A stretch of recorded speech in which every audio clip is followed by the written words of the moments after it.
Peter Bilmer also wrote in on Facebook. Apropos science educators or people who pretend to be one. A creepy YouTube atheist claims that a geological formation known as the Ashley Phosphate Beds is composed of invisible layers, proving deep time. Can you address that claim?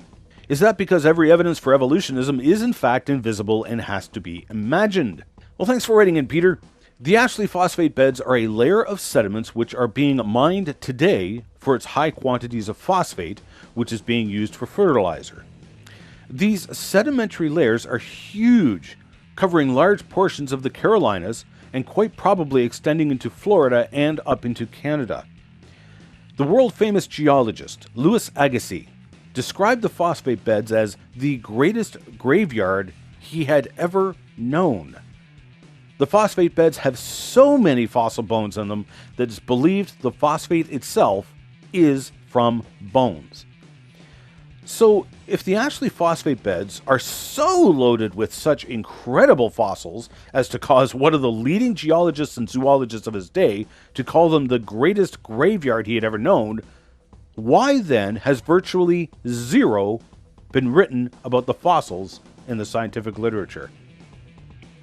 When you look at what was written in the 1800s, you'll probably quickly deduce why. The fossils completely ravage the evolutionary timeline.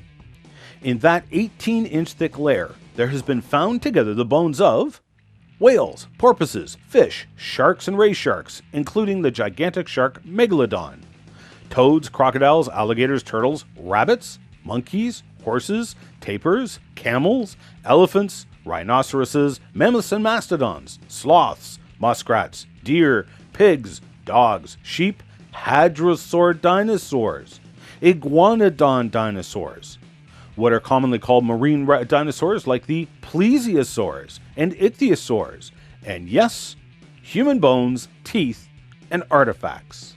That's right, dinosaurs, mammoths, marine reptiles from the alleged dinosaur period, and humans, all found in the same layer.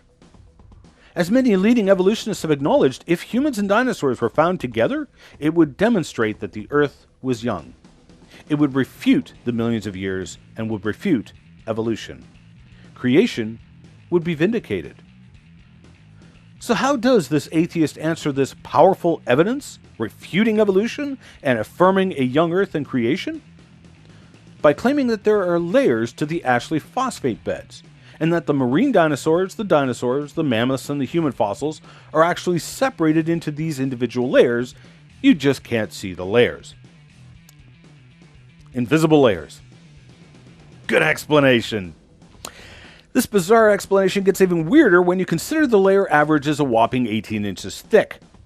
That's a lot of invisible layers compressed into 1.5 feet of sediments. And this would also mean that the scientists who have studied it were completely blind to these layers, which is ridiculous, seeing as how they'd studied layers elsewhere, and this layer was only 18 inches thick.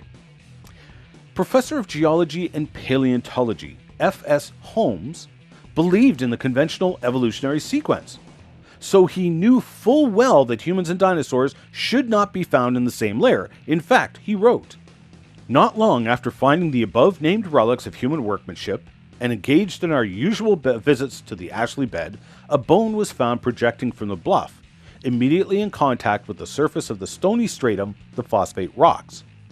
We pulled it out, and behold, a human bone. Without hesitation, it was condemned as an accidental occupant of quarters to which it had no right, geologically, and so we threw it into the river. Alas, we have lived to regret our temerity and rashness. A year after, a lower jawbone with teeth was taken from the same bed, and now we have it in the cabinet." In fact, Holmes even portrayed a dinosaur and a human on the cover of his book. The only people claiming invisible layers is creepy internet atheists. Others, like Holmes, have at least tried to explain the way the fossils found together as perhaps fossils that were worked out of older and younger rocks to be washed together.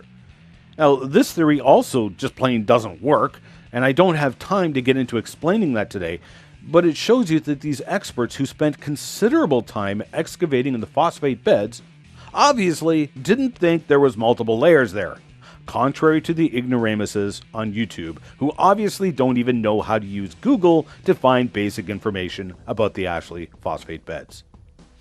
You can read more on the Ashley phosphate beds in the book written by the late geologist John Watson, Man, Dinosaurs and Mammals Together, available at the Mount Blanco Fossil Museum.